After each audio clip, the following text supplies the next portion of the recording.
Life is a miracle. To witness a mother give birth and a child grow up, to watch the gift of life unfold over the years, all those key moments imprint on your memory forever. And this process of growth and change is fascinating. It's why we show baby photos at weddings and wedding photos at funerals. But the most fascinating changes aren't external, but internal. Not to our body as much as to our soul, to who we become. In the Christian way, this process of change is called spiritual formation.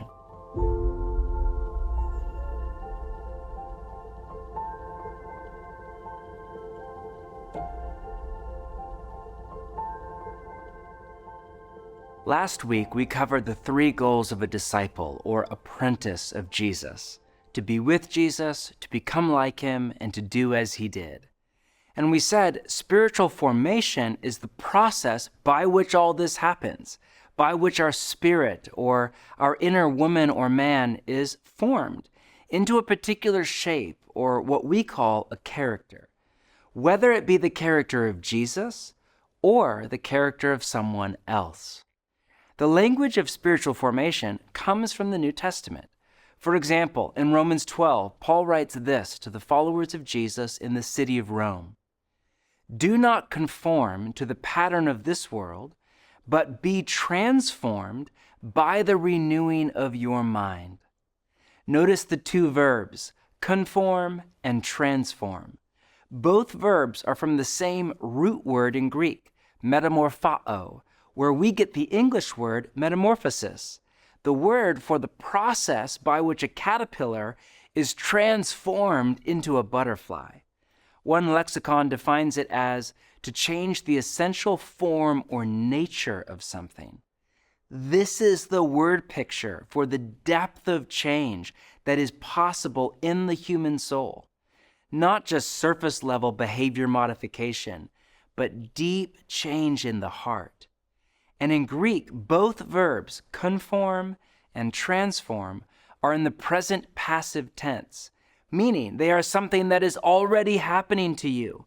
You are already being conformed to be more like the pattern of this world, or transformed to be more like Jesus. There is no option C, conformed or transformed.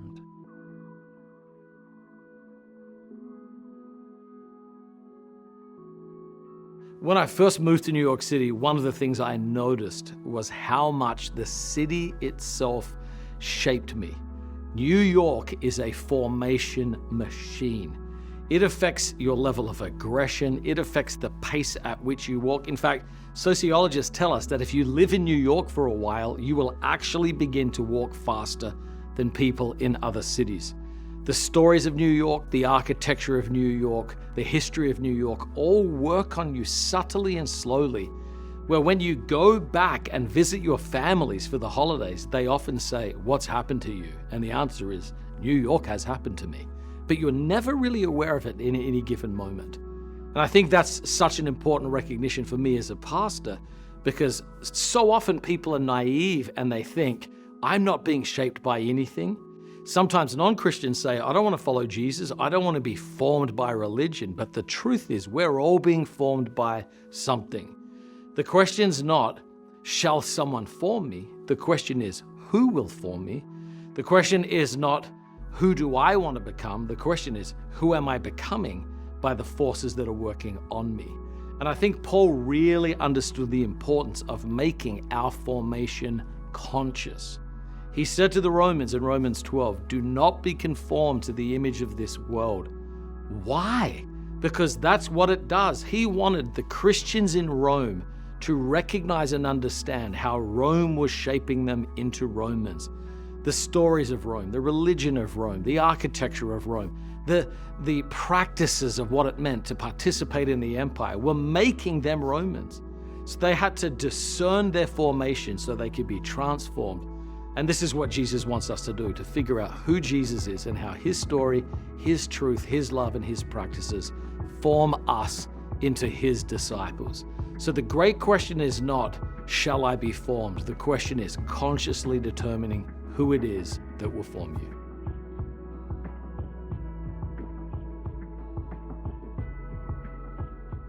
The first thing we need to understand about spiritual formation is this. Spiritual formation isn't a Christian thing, it's a human thing. To be human is to change. We can't help it.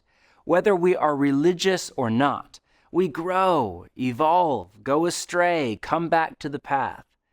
I occasionally hear people say they are getting into spiritual formation, by which they usually mean they are reading good books and beginning to practice ancient spiritual disciplines like solitude and silence, or they are in therapy.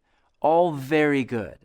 But just to clarify, you've been being spiritually formed since before you took your first breath. Spiritual formation begins in utero and continues through all our days, whether we are into it or not. Mother Teresa was a product of spiritual formation, and so was Hitler.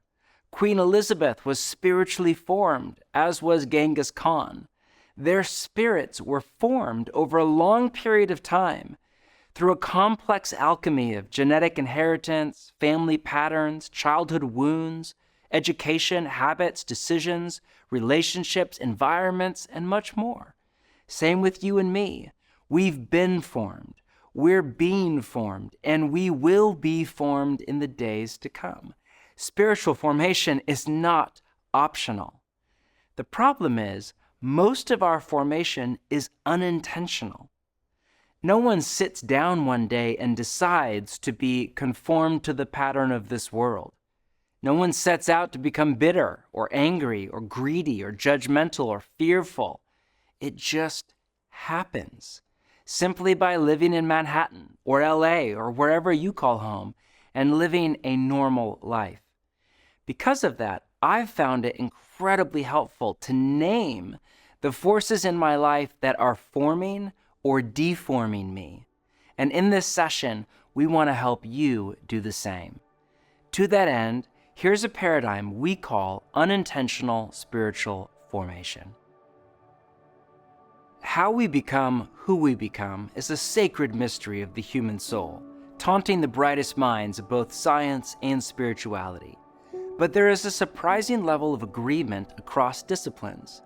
We are formed by 6 primary forces: our habits, our relationships, the stories we believe, our environment, time, and experience. The first 4 forces are more active, more about what we do. The last 2 are more passive, more about what is done to us. Let's take a deeper look at each one. We are formed by our habits. What we do on a regular basis, we become. Reading the news, doom scrolling on social media, going to the gym, the things we do something to us. They get into the core of our being and shape who we become. The journalist Charles Duhigg called this the power of habit. It's easy to think we're just watching Netflix or checking email late at night or buying another pair of shoes. But actually, we're turning a kind of invisible fulcrum in our heart in a particular direction. We're becoming a type of person. Secondly, we are formed by our relationships. We become like the people we spend time with. Think about your family and friends. The odds are very high that you dress like them, think like them, talk like them, vote like them, spend money like them, and so on.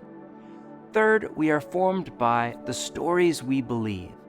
God wired the human brain to search for meaning, to take all the data points of reality and turn them into a story, a narrative to live in and live out.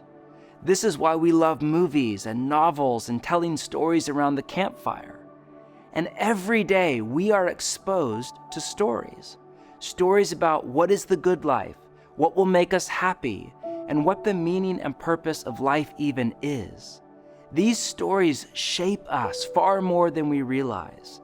And whatever stories we come to believe are true, determine the kind of people we become.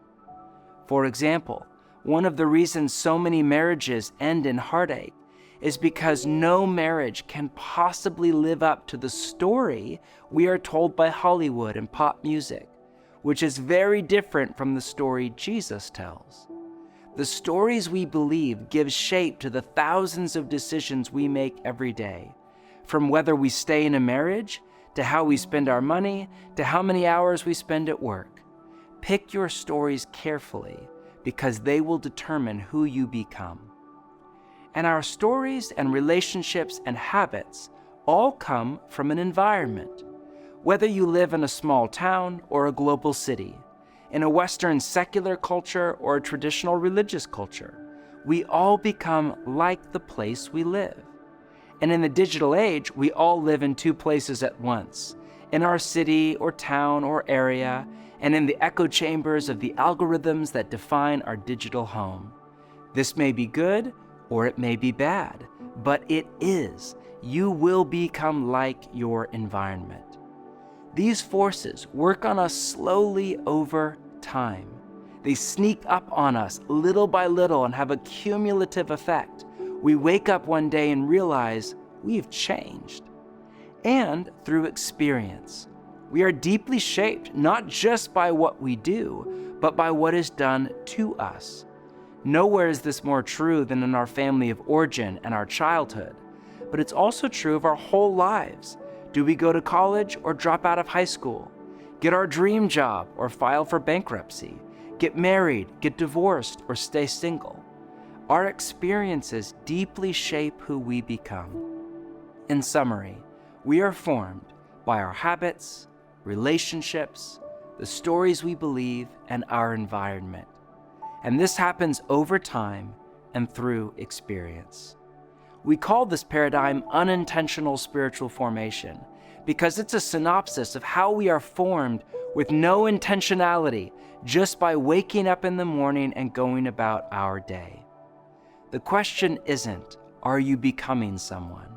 It's, who or what are you becoming? When I reflect on this paradigm, I find it both sobering and hopeful. Let me guide you in a short reflection exercise. Close your eyes for just a moment. Take a few deep, slow breaths. Ask God to direct your mind. Now, imagine yourself at 70 or 80 or 90.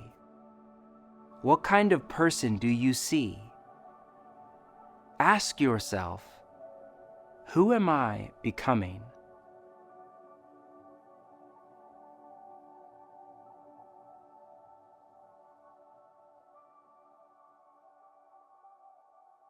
I remember the first time I ever did that exercise.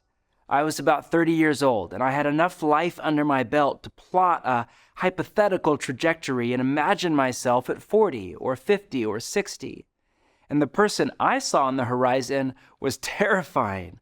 I was becoming more hurried and anxious and irritable, not more loving and joyful and peaceful.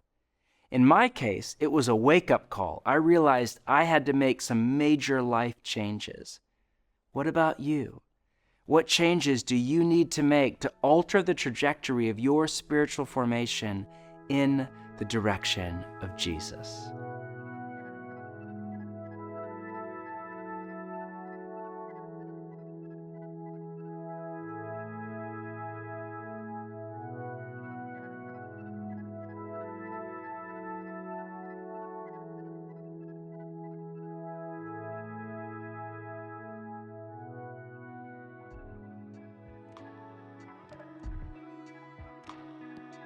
Let's review what we've covered in session 2. Spiritual formation isn't a Christian thing. It's a human thing. We're formed by a complex web of forces, but especially by our habits, our relationships, the stories we believe, and our environment. This happens over time and through experience. Most of our formation is unintentional. One of the most important questions to reflect on is, who am I becoming? And am I being intentional about who I'm becoming? One of the best ways to do this is through this coming week's practice, a formation audit.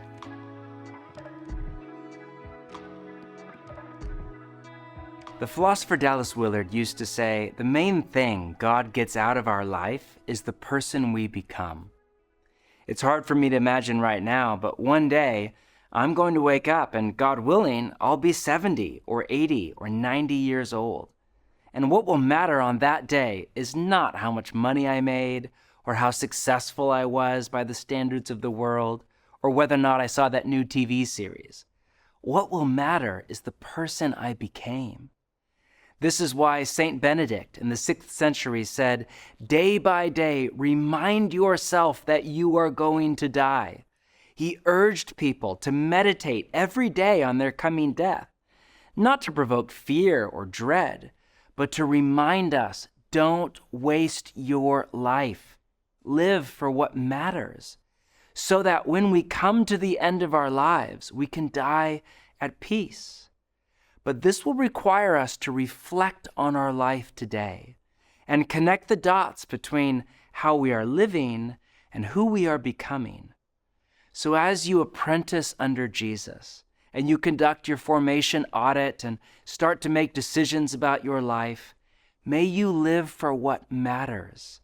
May you treat each day as a precious gift to be stewarded with gratitude and joy.